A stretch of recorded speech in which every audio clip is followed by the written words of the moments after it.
भैया प्राचीन काल के विद्यार्थी और आज के विद्यार्थी में कोनो खास अंतर नहीं है। सिर्फ 5 अंतर है, वो बतावल जाइत है। पहले के विद्यार्थी कौन में रहे, उनके का लक्षण रहा।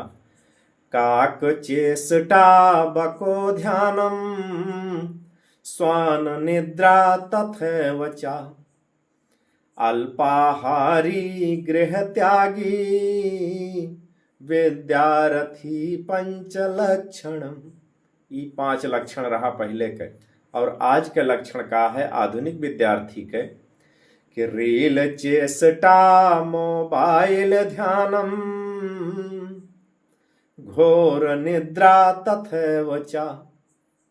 कि रील चेष्टा मोबाइल ध्यानम घोर निद्रा तथैव चा। फास्ट फूड हारी इंस्टाग्राम धारी